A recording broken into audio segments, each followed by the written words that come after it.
प्रथम पीयूसी छात्राओं को नमस्कार।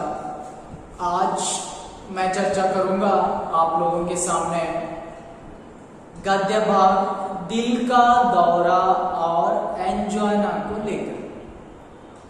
दिल का दौरा और एंजाइना पाठ के लेखक का नाम है doctor Yatish Agarwal.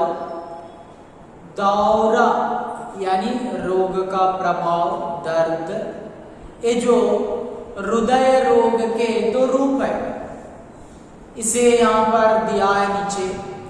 Coronary artery disease, IHD और हार्ट अटैक। देखिए, कोरोनरी आर्टरी डिसीज यानी जो हमारे हृदय में होते हैं कोरोनरियां, उनका अशक्त होना।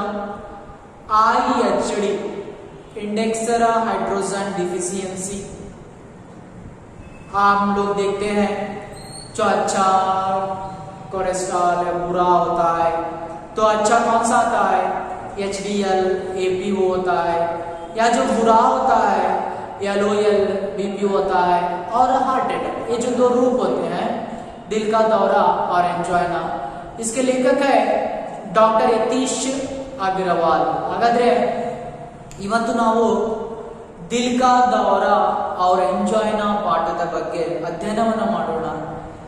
ದಿಲ್ ಕಾ ದೌರಾ, ದೌರಾ ಅಂದ್ರೆ ರೋಗದ ಪ್ರಭಾವ, ನೋವು, ದಿಲ್ ಹೃದಯ, ಹೃದಯದ ನೋವು, ಎಂಜಾಯ್ನಾ ಅದು ಹೃದಯ ರೋಗದ ಒಂದು ರೂಪ।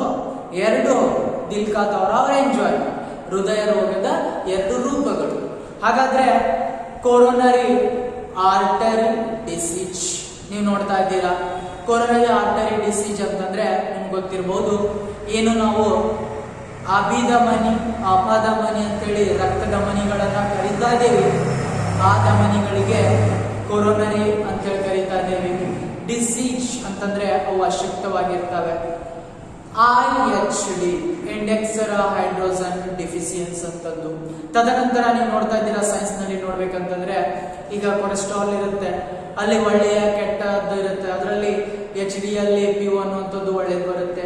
ಕೆಟ್ಟದ್ದು ಬಂದ್ರೆ LDL APO ಅನ್ನುವಂಥದ್ದು ಬರುತ್ತೆ। ಆ ರೀತಿಯಾಗಿ ಹಾರ್ಟ್ ಅಟ್ಯಾಕ್ ಬಗ್ಗೆ ನಮಗೆ ಸಂದೇಶವನ್ನು ನೀಡ್ತಾ ಇದ್ದಾರೆ ಡಾಕ್ಟರ್ ಯತೀಶ್ ಅಗ್ರವಾಲ್ ರವರು। ಉनका परिचय देखिए। डॉक्टर यतीश अग्रवाल वरिष्ठ चिकित्सक एवं चिकित्सा विज्ञान के सुप्रसिद्ध लेखक है। आपने अनेक रोगों के लक्षण और रोग निदान के उपायों पर कई लेख लिखे हैं।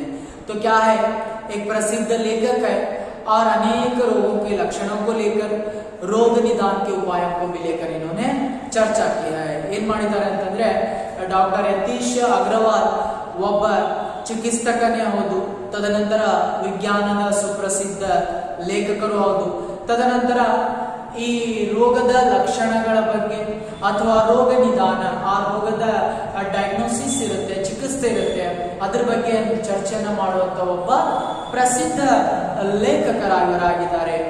आप संप्रति दिल्ली के सफदरजंग अस्पताल में वरिष्ठ आचार्य के पद पर सेवारत है। तो अभी डॉक्टर यतीश अग्रवाल क्या कर रहे हैं, दिल्ली के सफदरजंग अस्पताल में एक वरिष्ठ उच्च आचार्य बनकर काम कर रहे हैं। इवाग आ ದೆಹಲಿಯ ಸಫದರ್ಜಂಗ್ ಹಾಸ್ಪಿಟಲ್ ನಲ್ಲಿ उच्च आचार्यरागी सेवेಯನ್ನು सಲ್ಲಿಸ್ತಾ ಇದ್ದಾರೆ। आप राष्ट्रीय एवं अंतर्राष्ट्रीय आरोग्य सेवा संस्थाओं से जुड़े हुए हैं। तो क्या है, यहाँ पर डॉक्टर यतीश अग्रवाल राष्ट्रीय और अंतर्राष्ट्रीय सेवा संस्थाओं से जुड़े हुए हैं। ಹಾಗಾದ್ರೆ ಇವರು ರಾಷ್ಟ್ರೀಯ ಮತ್ತೆ ಅಂತಾರಾಷ್ಟ್ರೀಯ ಬಹಳಷ್ಟು ಸೇವಾ ಸಂಸ್ಥೆಗಳ ಜೊತೆ ಕೆಲಸವನ್ನ ಮಾಡ್ತಾ ಇದ್ದಾರೆ। आप विश्व स्वास्थ्य संगठन WHO के राष्ट्रीय सलाहकार के रूप में भी कार्यरत है। तो आज हम लोग देखते हैं यूएनओ में यूनाइटेड नेशन ऑर्गेनाइजेशन का एक जो पार्ट है WHO वर्ल्ड हेल्थ ऑर्गेनाइजेशन के राष्ट्रीय सलाहकार के रूप में भी कार्य कर रहे हैं। ಹಾಗಾದ್ರೆ ವರ್ಲ್ಡ್ ಹೆಲ್ತ್ ಆರ್ಗನೈಸೇಷನ್ ಒಬ್ಬ ರಾಷ್ಟ್ರೀಯ ಸಲಹೆಗಾರನಾಗಿ ಸೇವೆಯನ್ನು ಸಲ್ಲಿಸ್ತಾ ಇದ್ದಾರೆ। ಇಂದಿಗೂ ಸಹಿತ ಡಾಕ್ಟರ್ ಯತೀಶ್ अग्रवाल रವರು आपके लेख अनेक पत्रिकाओं में प्रकाशित हो चुके हैं। आपने औषध विज्ञान संबंधी विषयों पर संशोधन लेख भी प्रस्तुत किया है। तो क्या है, इनके जो लेखन है अनेक पत्र पत्रिकाओं में यहाँ पर आ चुके हैं और औषध विज्ञान संबंधी विषयों पर भी इन्होंने संशोधन रिसर्च किया है। ಹಾಗಾದ್ರೆ ಸರ್ ಏನ್ ಮಾಡ್ತಾ ಇದ್ದಾರೆ ಡಾಕ್ಟರ್ ಯತೀಶ್ ಅಗ್ರವಾಲ್ ರವರು ತನ್ನ ಲೇಖನಗಳನ್ನು ಅನೇಕ ಪತ್ರಿಕೆಗಳಲ್ಲಿ ಪ್ರಕಟಿಸ್ತಾ ಇದ್ದಾರೆ। ಅದೇ ರೀತಿಯಾಗಿ ಔಷಧ ವಿಜ್ಞಾನಕ್ಕೆ ಸಂಬಂಧಿಸಿದಂತ ಕೊಡುಗೆಯನ್ನ ನೀಡಿದ್ದಾರೆ। ತದನಂತರ ಸಂಶೋಧನೆಯನ್ನು ಸಹಿತ ಮಾಡ್ತಾ ಇದ್ದಾರೆ। आपकी कई कृतियां भारतीय भाषाओं के अतिरिक्त अंग्रेजी, जापानी एवं चीनी भाषाओं में भी अनुदित है। तो इनकी बहुत सारी जो कृतियां हैं यहाँ पर अंग्रेजी, जापान और चीनी भाषा में अनुदित ट्रांसलेट किया गया है। ಹಾಗಾದ್ರೆ ಬಹಳಷ್ಟು ಕೃತಿಗಳನ್ನ ಇವರ ಕೃತಿಗಳನ್ನ ಏನ್ ಮಾಡಿದಾರೆಪ್ಪ ಅಂತಂದ್ರೆ ಅಂಗ್ರೇಜಿ ಇರ್ಬೋದು, ಜಾಪಾನ್ ಇರ್ಬೋದು, ಚೀನಿ ಭಾಷೆಗೆ ಅನುದಿತ ಅನುವಾದವನ್ನ ಮಾಡಿದ್ದಾರೆ, ಟ್ರಾನ್ಸ್ಲೇಟ್ ಅನ್ನ ಮಾಡಿದ್ದಾರೆ। डॉक्टर अग्रवाल की प्रमुख पुस्तकों में 100 lifes, Dagdar Babu, reversing back pain, high blood pressure, heart attack आदि प्रमुख है। इनकी रचनाएं प्रस्तुत लेख स्वास्थ्य के 200 सवाल पुस्तक से लिया गया है। आज के सामाजिक संघर्ष एवं तनाव से भरे जीवन में दिल का दौरा एक सामान्य बीमारी है। इससे बचाव और मुक्ति पाने के उपाय इस लेख में दिए गए हैं। तो क्या हो रहा है, ये जो लेखन को 200 सवाल इनके पुस्तक से लिया गया है, स्वास्थ्य के 200 सवाल। तो यहाँ पर आजकल के लोगों में कैसे हार्ट अटैक की बीमारी आ रही है या तनाव से लोग कैसे गुजर रहे हैं और उससे कैसे बचना है, इसको लेकर यहाँ पर चर्चा करते हैं। तो सामाजिक ಏನಾಗಿದೆಪ್ಪ ಅಂತಂದ್ರೆ ಒತ್ತಡದ ಜೀವನ, ಈ ಒತ್ತಡದ ಜೀವನದಲ್ಲಿ ಯಾವ ರೀತಿಯಾಗಿ ಎಲ್ಲ ಜನರು ಸಂಘರ್ಷಪೂರ್ಣವಾಗಿ ಜೀವನವನ್ನ ನಡೆಸ್ತಾ ಇದ್ದಾರೆ, ತದನಂತರ ಅವರು ಯಾವ ರೀತಿಯಾಗಿ ಹಾರ್ಟ್ ಅಟ್ಯಾಕ್ ರೋಗಕ್ಕೆ ತುತ್ತಾಗ್ತಾ ಇದ್ದಾರೆ, ಹಾಗಾದ್ರೆ ಇದರಿಂದ ಉಳಿಯುವಂತಹ ಉಪಯೋಗಗಳು ಯಾವುದು, ಮುಕ್ತಿಯನ್ನ ಯಾವ ರೀತಿ ಪಡಿಬಹುದು ಅನ್ನುವಂಥದ್ದನ್ನ ಹೇಳ್ಕೊಡ್ತಾ ಇದ್ದಾರೆ ನಮ್ಗೆ डॉक्टर यतीश अग्रवाल रವರು। विद्यार्थियों को दिल का दौरा और एंजाइना जैसी घातक बीमारी से अवगत कराने के उद्देश्य से इस लेख का चयन किया गया है। तो क्या हो जाता है, कैसे दिल का दौरा पड़ता है और उसे कैसे बचना है, जागरूक करने का संदेश देते हैं। ಇವತ್ತು ಈ दिल का दौरा और एंजाइना ಯಾವ ರೀತಿಯಾಗಿ ನಮಗೆ ಬರುತ್ತೆ ಅಥವಾ ಹೃದಯ ರೋಗ ಹೇಗೆ ಬರುತ್ತೆ, ಹಾರ್ಟ್ ಅಟ್ಯಾಕ್ ಹೇಗೆ ಬರುತ್ತೆ, ಅಥವಾ ವಿದ್ಯಾರ್ಥಿಗಳು ಯಾವ ರೀತಿಯಾಗಿ ಆ ರೋಗದಿಂದ ಪಾರಾಗಬೇಕು ಅನ್ನುವಂತಹದನ್ನ ಸಂದೇಶ ಕೊಡ್ತಾ ಇದ್ದಾರೆ डॉक्टर यतीश अग्रवाल रವರು ಈ ಪಾಠದ ಮುಖಾಂತರ। तो देखिए मैं आप लोगों को बताता हूँ, दिल का दौरा और एंजाइना किसे कहते हैं। ये जो पहला पाठ है आपके पाठ्यक्रम में, ಹಾಗಾದ್ರೆ दिल का दौरा और एंजाइना ಅಂದ್ರೆ ಏನು ಅನ್ನುವಂಥದ್ದನ್ನ ಹೇಳ್ತಾರೆ। ಫಸ್ಟ್ ನಿಮಗೆ ನೆನಪಿಡಬೇಕು, दिल का दौरा और एंजाइना ಅನ್ನುವಂಥದ್ದು ಹೃದಯ ರೋಗದ ಎರಡು रूपಗಳು। दिल का दौरा और एंजाइना हृदय रोग के 2 रूप है। तो क्या हो जाता है, ये 2 रूप है एक ही हृदय रोग के। हृदय ही शरीर का वह महत्वपूर्ण अंग है जो शरीर के समस्त भागों में जीवनदायी रक्त को पंप करता है। तो हम लोग समझना है, अगर हमारा शरीर है तो हम शरीर के साथ जीते हैं, तो हमारे सारे शरीर में रक्त को एक तरफ से दूसरी तरफ को फैलाने का काम हृदय करता है। हृदय ही प्रमुख है। ಹಾಗಾದ್ರೆ ನಿಮಗೆಲ್ಲರಿಗೂ ಗೊತ್ತಿರಬೇಕು, ಇವತ್ತು ನಾವು ನಮ್ಮ ಜೀವನವನ್ನ ನಡೆಸ್ತಾ ಇದ್ದೀವಿ ಅಂತಂದ್ರೆ, ಅಥವಾ ನಮ್ಮ ಶರೀರದಲ್ಲಿ ಒಂದು ಕಡೆಯಿಂದ ಮತ್ತೊಂದು ಕಡೆಗೆ ರಕ್ತವನ್ನ ಕಳಿಸುವಂತ ಕಾರ್ಯವನ್ನ ಮಾಡ್ತಾ ಇದೆ ಅಂತಂದ್ರೆ, ಅದು ನಮ್ಮ ಶರೀರದ ಪ್ರಮುಖ ಭಾಗ ಯಾವುದಾಗಿದೆ, ಹೃದಯವಾಗಿದೆ। इस काम के लिए वह दिन रात खड़ी मेहनत करता है और उसे स्वयं भी ऊर्जा की जरूरत पड़ती है। तो क्या हो जाता है, हमारा हृदय सुबह से लेकर शाम तक हमारे शरीर को रक्त पंप करता है। जो हार्ट का जो मेन पॉइंट होता है, हम लोग उसे आयोटा कहते हैं, तो वहां पर उसे भी क्या होता है, ऊर्जा शक्ति की जरूरत है। क्यों? हम लोग अगर आगे चलना है तो हम लोगों को शक्ति की जरूरत होती है, खाने की जरूरत होती है।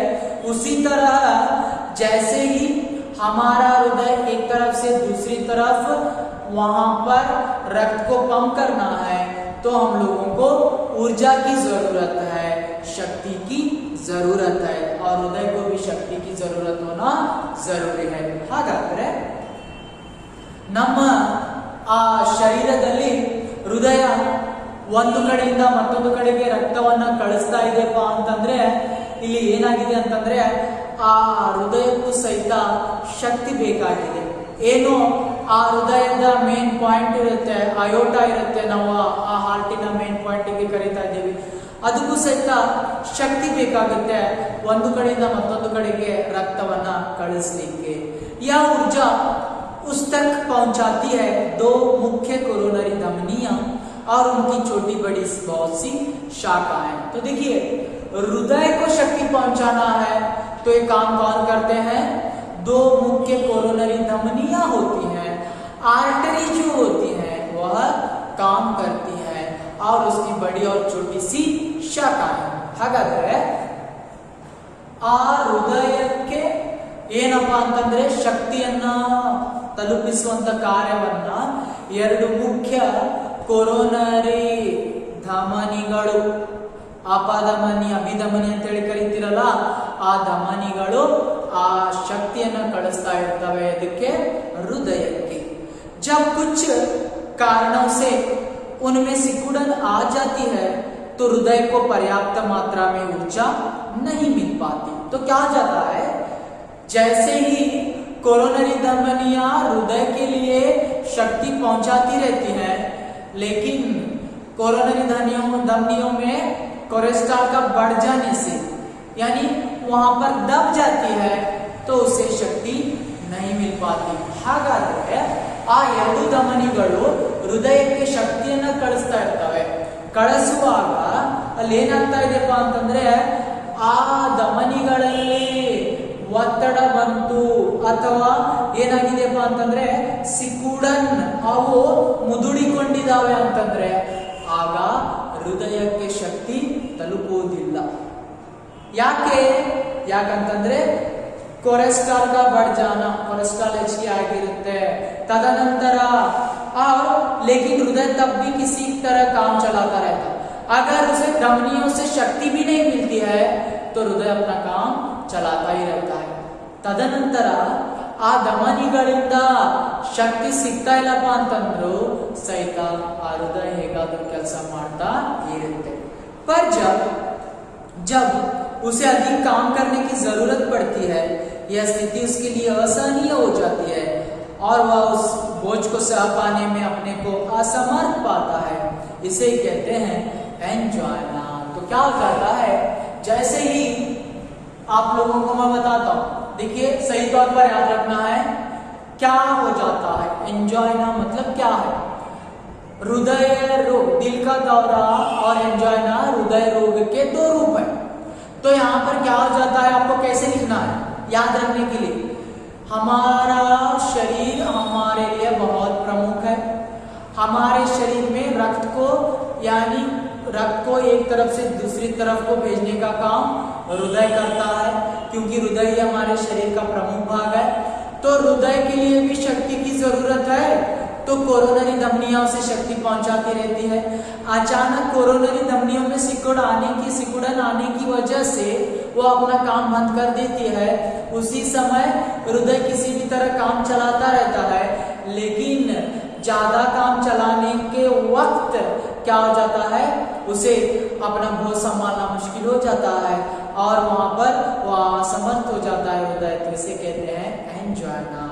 और इसी के उग्र रूप को यानी अगर जोरदार तौर पर वहां पर हार्ट बंद हो जाता है, इसे कहते हैं हार्ट अटैक. अगर आमतौर पर आता है तो एंजाइना, तो जोरदार चले आ जाता है, उग्र रूप बन जाता है, इसे कहते हैं हार्ट अटैक. ಹಾಗಾದ್ರೆ ಏನು ನೆನಪಿರ್ಬೇಕು ನಿಮಗೆ, ಏನಪ್ಪಾ ಅಂತಂದ್ರೆ ನಮ್ಮ ಶರೀರದಲ್ಲಿ ಒಂದು ಕಡೆಯಿಂದ ಮತ್ತೊಂದು ಕಡೆಗೆ ರಕ್ತವನ್ನ ಕಳುಹಿಸುವ ಕಾರ್ಯವನ್ನ ಹೃದಯ ಮಾಡ್ತಾ ಇರುತ್ತೆ. ಆ ಹೃದಯಕ್ಕೆ ಶಕ್ತಿಯನ್ನ ತಲುಪಿಸುವ ಕಾರ್ಯ ಕೊರೊನರಿ ಧಮನಿಗಳು ಮಾಡ್ತಾ ಇರ್ತವೆ, ಹೌದಾ? ಧಮನಿಗಳು. ಆಗ ಆ ಎರಡೂ ಧಮನಿಗಳಲ್ಲಿ ಯಾವಾಗ ಮುದುಡಿಕೊಳ್ತವೆ ಆಗ ತನ್ನ ಕಾರ್ಯವನ್ನ ಮಾಡೋದಿಲ್ಲ. ಆದ್ರೂ ಸಹಿತ ಹೃದಯ ಹೇಗಾದ್ರೂ ಕೆಲಸ ಮಾಡ್ತಾ ಇರುತ್ತೆ. ಆದರೆ ತನ್ನ ಕೆಲಸವನ್ನ ಮಾಡಲಿಕ್ಕೆ ಅದು ಅಸಮರ್ಥವಾದಾಗ ಹೃದಯನೂ ಸಹಿತ ತನ್ನ ಕಾರ್ಯವನ್ನ ಬಿಟ್ಬಿಡುತ್ತೆ. ಇದಕ್ಕೆ ಎಂಜಾಯ್ನ ಅಂತ ಹೇಳಿ ಕರಿತೀವಿ. ಇದೇ ಸ್ವಲ್ಪ ಜೋರಾಗಿ ಬಂದ್ರೆ, ಉಗ್ರವಾಗಿ ಬಂದ್ರೆ ಇದಕ್ಕೆ हार्ट अटैक ಅಂತೇಳಿ ಕರೀತಾ ಇದ್ದೇವೆ. हृदय को ऊर्जा पहुंचाने वाली किसी एक धमनी में एकाएक रुकावट आ जाने से ही दिल का दौरा बढ़ता है. देखिए, जब धमनियों में अचानक रुकावट आ जाती है तो इसे ही दिल का दौरा कहते हैं. ಒಂದೇ ಸಾರಿ ಏನಾಗ್ತಾ ಇದೆಪ್ಪ ಅಂತಂದ್ರೆ ಆ ಧಮನಿಗಳಲ್ಲಿ ಅಡೆತಡೆ ಉಂಟಾಗಿ ನಿಲ್ತಾ ಇದ್ದಾವೋ ಅವಕ್ಕೆ ದಿಲ್ ಕಾ ದೌರ, ಹಾರ್ಟ್ ಅಟ್ಯಾಕ್ ಅಂತೇಳಿ ಕರೀತಾ ಇದ್ದೀವಿ. ऊर्जा का स्रोत सूख जाने से हृदय की मांसपेशियां क्षतिग्रस्त हो जाती है और ठीक से काम नहीं कर पाती. तो क्या हो जाता है, शक्ति की जो स्रोत होती है यानी जो मूल होता है वहां पर सूख जाता है तो हृदय की मांसपेशियां भी कमजोर बन जाती है. ಯಾವ ರೀತಿಯಾಗಿ ಆ ಶಕ್ತಿಯ ಮೂಲಗಳು ಒಣಗಿ ಹೋಗ್ತಾ ಇದ್ದಾವೆ ನಮ್ಮ ಹೃದಯದಲ್ಲಿ, ಆಗ ಹೃದಯದ ಮಾಂಸಪೇಶಿಗಳು ಸಹಿತ ಏನಾಗ್ತಾ ಇದ್ದಾವೆ, ಶಕ್ತಿಹೀನ ಆಗ್ತಾ ಇದ್ದಾವೆ. और इससे हृदय की रक्त पंप करने की प्रक्रिया कमजोर पड़ने लगती है, धड़कन अनियमित हो जाती है और हृदय अवरुद्ध हो सकता है. तो क्या हो जाता है, जैसे हृदय के लिए शक्ति नहीं पहुंचती है तब हृदय अपना काम करना बंद कर देता है, कमजोर पड़ जाता है, धड़कन भी रुक जाती है, हृदय अवरुद्ध बंद हो जाता है. ಹಾಗಾದ್ರೆ ಯಾವಾಗ ಆ ಹೃದಯಕ್ಕೆ ನಾವು ಶಕ್ತಿಯನ್ನ, ರಕ್ತವನ್ನ ಪಂಪ್ ಮಾಡುವಾಗ ಎಲ್ಲ ರೀತಿಯಾಗಿ ಆ ಶಕ್ತಿತೆ ಉಂಟಾಗ್ತಾ ಇದೆ. ತದನಂತರ ಧಡ್ಕನ್, ನಮ್ಮ ಏನೋ ಹೃದಯದ ಎಡೆ ಬಡಿತಾ ಇದೆ, ಅದು ನಿಲ್ತಾ ಇದೆ, ಅವರುದ್ಧ ಬಂದ್ ಆಗ್ತಾ ಇದೆ. तो यारो किन कारणों से होता है, अन्य पॉइंट ನೋಡಿದ್ವಿ, दिल का दौरा और एंजाइना क्या कहते हैं. ಇವಾಗ ಕಾರಣ, ಹಾಗಾದ್ರೆ ಕಾರಣಗಳು ಯಾವ್ಯಾವ ಇದಾವೆ? अनियमित उच्च रक्तचाप यानी हाई ब्लड प्रेशर ಇರಬಹುದು, ಡಯಾಬಿಟಿಸ್ ಶುಗರ್ ಇರಬಹುದು, ಮೋಟಾಪ ದಪ್ಪ ಇರಬಹುದು, ಮಾನಸಿಕ ತನಾವ ಒತ್ತಡ ಇರಬಹುದು, ಮಾನಸಿಕ ಒತ್ತಡ, अधिक मात्रा में धूम्रपान, अधिक धूमपान ಮಾಡುವಂತದ್ದಿರಬಹುದು, ವಸಾಯುಕ್ತ ಖಾದ್ಯೋं का सेवन, ಏನು ಕೊಬ್ಬಿನಿಂದ ಶೇಖರಣೆಯಾದ ವಸ್ತುಗಳನ್ನ, ಪದಾರ್ಥಗಳನ್ನ ತಿನ್ನುವಂಥದ್ದು, ಮದಿರಾಪಾನ್, ಏನು ಮದಿರಾಪಾನ್ ಇರುತ್ತೆ, आपका ये जो ड्रिंक होता है, रक्त में कोलेस्ट्रॉल का बढ़ जाना, अगर कोलेस्ट्रॉल बढ़ जाता है, कोलेस्ट्रॉल ಹೆಚ್ಚಿಗೆ ಆಗುವಂಥದ್ದು, परिवार में तो परिवार के अन्य यहाँ पर परिवार के अन्य सदस्यों में भी इस रोग का होना और व्यायाम तथा शारीरिक मेहनत न करना इस रोग के मुख्य कारण समझे जाते हैं. तो क्या हो जाता है, परिवार के अन्य लोग अगर वहां पर इस रोग में या बड़े लोग हैं या व्यायाम नहीं करते, शारीरिक मेहनत नहीं करते तो ये रोग आ जाता है. ನಾವು ಪರಿವಾರದ ಬೇರೆ ಯಾರೇ ಸದಸ್ಯರಿರಬಹುದು, ಅವರಿಗೆ ಈ ರೋಗ ಇತ್ತಪ್ಪ ಅಂತಂದ್ರೆ ತದನಂತರ ವ್ಯಾಯಾಮವನ್ನ, ಶಾರೀರಿಕ ಪರಿಶ್ರಮವನ್ನ ಮಾಡಲಿಲ್ಲ ಅಂದ್ರೆ ಈ ರೋಗ ಬರ್ತಾ ಇದೆ. इसके अलावा व्यक्तित्व का भी रोग से करीबी संबंध पाया गया है. तो देखिए, व्यक्तित्व जो होता है, व्यक्तित्व भी यहाँ पर क्या हो जाता है, बहुत करीबी संबंध पाया जाता है. ಏನು ನಮ್ಮ ವ್ಯಕ್ತಿತ್ವ ಇದೆ, ವ್ಯಕ್ತಿತ್ವನು ಸಹಿತ ಈ ರೋಗ ಹೆಚ್ಚಿಗೆ ಆಗಲಿಕ್ಕೆ ಕಾರಣಭೂತವಾಗಿರುವಂತದ್ದು. कैसा व्यक्तित्व, ऐसे लोग जिनके स्वभाव में उग्रता होती है या जो प्रतिकूल परिस्थितियों को स्वीकार नहीं कर पाते. और अपने गांवों में भीतर ही भीतर घुलते रहते हैं, उनमें यह रोग अधिक देखा जाता है। तो क्या हो जाता है, कैसे लोग, जो लोग अपने गांवों में घुलते रहते हैं और उग्रता रहती है उनके स्वभाव में और हमेशा हर हालात को वह स्वीकार नहीं कर पाते। ಅಂದ್ರೆ ಯಾವ ಜನರಿರ್ತಾರೆ ತನ್ನ ಒಂದು ವ್ಯಕ್ತಿತ್ವದ ಮುಖಾಂತರ, ಅಂದ್ರೆ ತನ್ನ ಸ್ವಭಾವದಲ್ಲಿ ಉಗ್ರತೆಯನ್ನ ಅಥವಾ ತನಗೆ ಯಾವ ಪರಿಸ್ಥಿತಿಗಳು ಬರ್ತವೆ ಆ ಪರಿಸ್ಥಿತಿಗಳನ್ನ ಸ್ವೀಕಾರ ಮಾಡೋದಿಲ್ಲ. ತದನಂತರ ಏನಪ್ಪಾ ಅಂತಂದ್ರೆ ಗಮೊಮ್ಮೆ ಏನು ತನ್ನ ದುಃಖಗಳು ಇರ್ತವೆ ಅವುಗಳನ್ನ ಚಿಂತೆಯಲ್ಲಿ ಅವರು ಕೊರಗ್ತಾ ಇರ್ತಾರೆ. ಅಂತಹ ಜನರಲ್ಲಿ ಏನಾಗ್ತಾ ಇದೆ, ಈ ರೋಗ ಕಂಡು ಬರ್ತಾ ಇದೆ. तो आगे इसी तरह अकेले जिंदगी बसर करने वाले लोगों में भी यह रोग अधिक पाता है. तो क्या हो जाता है, जो अकेली जिंदगी गुजारते हैं ऐसे लोगों में भी यह देखा जा सकता है. ಹಾಗಾದ್ರೆ ಒಂಟಿಯಾಗಿ ಯಾರು ಜೀವನವನ್ನ ನಡೆಸ್ತಾ ಇದ್ದಾರೋ ಆ ಜನರಲ್ಲಿ ಸಹಿತ ನಾವು ಈ ರೋಗವನ್ನ ಕಾಣಬಹುದು. एक खास बात यह है कि यह बीमारी शहरी लोगों में ज्यादा पाई जाती है. तो यह दिल के दौरे की बीमारी शहर के लोगों में ज्यादा आती है. ಹಾಗಾದ್ರೆ ಹೃದಯ ರೋಗ ಯಾರಿಗೆ ಜಾಸ್ತಿ ಬರುತ್ತಂದ್ರೆ ನಗರದ ಜನರಿಗೆ. शहरी जिंदगी की कश्मकश और आधुनिकीकरण से जीवन के तौर तरीकों में हुआ बदलाव दिल को रास नहीं पाता. तो क्या हो जाता है, हम लोग आज शहर की जिंदगियों को देखते हैं, कश्मकश यानी बहुत जो तनाव में रहते हैं और हमेशा वह मशगूल होते हैं, बिजी होते हैं या आधुनिक तौर पर अपने जीवन के तौर तरीके को अपनाते हैं. तो यहाँ पर क्या हो जाता है, वह भी एक कारण बन सकता है. ಹಾಗಾದ್ರೆ ಇವತ್ತು ನಗರದ ಜನರಲ್ಲಿ ಯಾಕೆ ರೋಗ ಜಾಸ್ತಿ ಕಂಡು ಬರ್ತಾ ಇದೆಪ್ಪ ಅಂತಂದ್ರೆ ಇವತ್ತು ಆ ಆಧುನೀಕರಣವನ್ನ ಅಥವಾ ಆಧುನಿಕತೆಯೆಡೆಗೆ ಜನರು ಸಾಗ್ತಾ ಇದ್ದಾರೆ. ತದನಂತರ ನಗರದ ಜನರಿಗೆ ಸಮಯನೇ ಇರಲ್ಲ, ಯಾವಾಗಲೂ ಅವರು ಕಾರ್ಯಪ್ರವೃತ್ತಿ ಅಂದ್ರೆ ಬ್ಯುಸಿ ಆಗಿರ್ತಾರೆ, ಆ ಒಂದು ಜೀವನ ಒತ್ತಡದ ಜೀವನ, ಹಾಗಾಗಿ ಅವರಲ್ಲಿ ಬಹಳಷ್ಟು ಕಂಡು ಬರ್ತಾ ಇದೆ.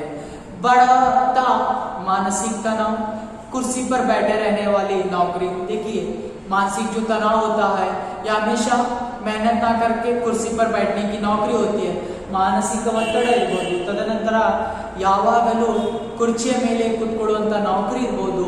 ಇದಕ್ಕೆ ಕಾರಣ जिसमें कोई शारीरिक श्रम नहीं होता, जिंदगी की भाग दौड़ जिसमें व्यायाम के लिए समय नहीं, खान पान में आया अंतर और जंक फूड का प्रचलन, इस सबसे इस रोग को बढ़ावा मिलता है. तो क्या हो जाता है, व्यायाम नहीं करते हैं लोग, परिश्रम नहीं करते हैं और जंक फूड खा लेते हैं, तो इस रोग के लिए कारण होते हैं. ಹಾಗಾದ್ರೆ ವ್ಯಾಯಾಮವನ್ನು ಮಾಡೋದಿಲ್ಲ, ಪರಿಶ್ರಮವನ್ನು ಮಾಡೋದಿಲ್ಲ, ತದನಂತರ ಜಂಕ್ ಫುಡ್ ಅನ್ನ ತಿಂತಾರೆ. ಇವೆಲ್ಲ ಕಾರಣಗಳು ಈ ದಿಲ್ ಕಾ ದೌರಾ और एंजाइना ರೋಗದ ಕಾರಣಗಳು.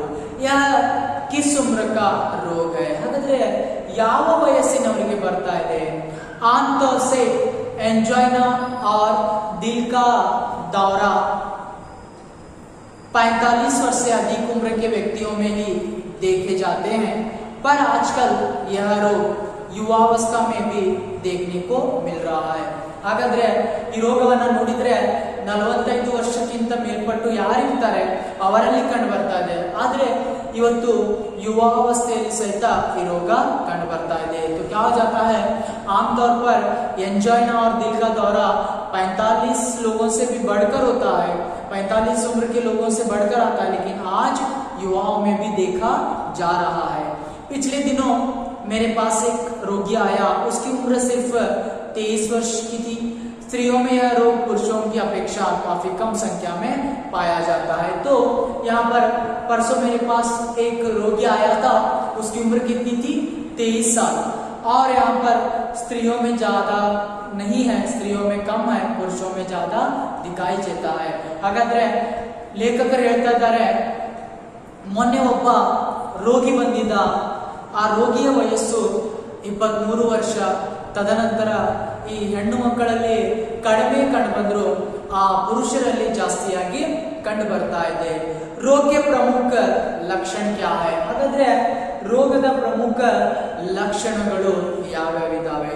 एंजाइना में लक्षण तभी उभरते हैं जब रोगी किसी तनावपूर्ण स्थिति से गुजर रहा होता है और उसके दिल को सामान्य से अधिक काम करने की जरूरत आ पड़ती है। तो क्या होता है, एंजाइना के लक्षण कब उभरते हैं, क्या होता है, तो अगर व्यक्ति जो है तनावपूर्ण स्थिति से गुजर रहा है तो ऐसे लक्षण दिखाई देते हैं। ಆಗ ಹೇಗೆ ಲಕ್ಷಣ ಏನು, ಯಾವುದಾದರೂ ಒಬ್ಬ ವ್ಯಕ್ತಿ ಅಧಿಕ ಒತ್ತಡದಲ್ಲಿದ್ದಾನೆ ಅಂತಂದ್ರೆ ಆ ವ್ಯಕ್ತಿಯಲ್ಲಿ ಈ ರೋಗಗಳು ಕಂಡು ಬರ್ತಾ ಇದ್ದಾವೆ।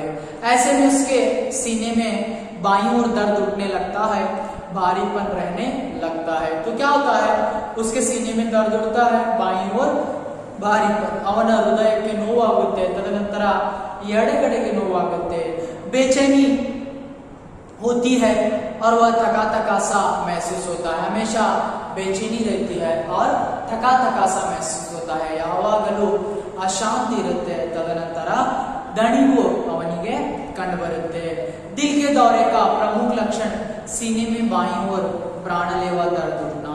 तो क्या है लक्षण, बाईं ओर प्राणलेवा दर्द उठता है। ಹಾಗಾದ್ರೆ ಲಕ್ಷಣ ಏನಿದೆಪ್ಪ ಅಂತಂದ್ರೆ ಎಡಗಡೆಗೆ ಬಹಳಷ್ಟು ನೋವಾಗುತ್ತೆ। रोगी को ऐसा महसूस होता है जैसे उसकी छाती पर कोई बहुत भारी चीज रख दी गई हो। तो कैसा होता है, जैसे मेरे वहां पर छाती पर क्या हो गया है, बाईं ओर बहुत भारी चीज रखी हुई है, ಎಡಗಡೆಗೆ ಭಾರವಾದ ವಸ್ತುವನ್ನ ಇಟ್ಟಿದ್ದಾರೋ ಅನ್ನುವ ಹಾಗೆ ಅರಿವಾಗ್ತಾ ಇದೆ। यह दर्द बाएं कंधे, गर्दन, बाह और अंगुलियों के पैरों तक फैल सकता है। तो देखिए बाएं कंधे पैरों तक भी वह दर्द चला जाता है। ಏನು ಎಡಗಡೆಯ ಒಂದು ಹೆಗಲಿದೆ ಕಾಲಿನವರೆಗೂ ಸಹಿತ ನೋವು ಕಂಡು ಬರ್ತಾ ಇದೆ। इसके साथ ही जोरों का पसीना छूटने लगता है, घबराहट होती है और मितली की शिकायत भी हो सकती है। क्या हो जाता है, पसीना, घबराहट और मितली भी हो सकती है, वॉमिट भी हो सकता है। ಹಾಗಾದ್ರೆ ತದನಂತರ ಬಹಳಷ್ಟು ಬೆವರು ಬರುವಂತದ್ದು, ಹೆದರಿಕೆ ಆಗುವಂತದ್ದು, ವಾಂತಿ ಆಗುವಂತದ್ದು। ज्यादा तेज दौरा हो तो रोगी बेहोश होकर गिर सकता है और उसकी धड़कन एकाएक रुक सकती है। तो अगर ज्यादा बढ़ गया रोगी बेहोश हो जाता है और उसकी धड़कन रुक जाती है। ये तो क्या था, हृदय रोग के किसे कहते हैं, कारण क्या है, कौन सी और लक्षण क्या है। तो आगे विषयों को लेकर आगे चर्चा करूंगा। ಹಾಗಾದ್ರೆ ಹೃದಯ ರೋಗ ಅಂದ್ರೇನು, ಕಾರಣಗಳು, ಯಾವ ವಯಸ್ಸಿನವರಿಗೆ ಬರುತ್ತೆ, ಲಕ್ಷಣಗಳ ಬಗ್ಗೆ ಚರ್ಚೆ ಮಾಡಿದ್ವಿ। ಮುಂದಿನ ಒಂದು ವಿಷಯವನ್ನ ನಂತರ ಅವಧಿಯಲ್ಲಿ ಚರ್ಚೆ ಮಾಡೋಣ।